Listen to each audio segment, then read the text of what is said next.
সিলেটে ৫ জঙ্গি আটক, শাহজালাল মাজারে হামলার পরিকল্পনা। সিলেটের ম্যাগাজিন ইউটিউব চ্যানেলের এই ভিডিওটি দেখার আমন্ত্রণ জানাচ্ছি, সাথে থাকার জন্য ধন্যবাদ। সিলেটের নব্য জেএমপির সেক্টর কমান্ডার সহ ৫ জনকে আটক করেছে পুলিশ। দাবি করা হচ্ছে হযরত শাহজালাল রহমতুল্লাহ আলাইহির মাজারে হামলা চালানোর পরিকল্পনা ছিল তাদের।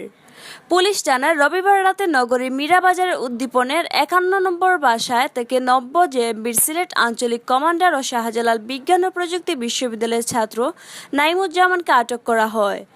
পরে ঢাকা থেকে যাওয়া পুলিশের বিশেষ একটি দল মঙ্গলবার ভোর পর্যন্ত শহর ও শহরতলির বিভিন্ন জায়গায় অভিযান চালিয়ে আরও ৪ জনকে আটক করে। তাদের মধ্যে সাদিও শাহজালাল বিশ্ববিদ্যালয়ের শিক্ষার্থী, আর সায়েম লেখাপড়া করে মদনমোহন কলেজে। বাকি দুজনের বিষয়ে খোঁজখবর নিচ্ছে পুলিশ। এসব বিষয়ে কিছুই জানা নেই বলে জানান মহানগর পুলিশের উপ পুলিশ কমিশনার জ্যোতির্ময় সরকার।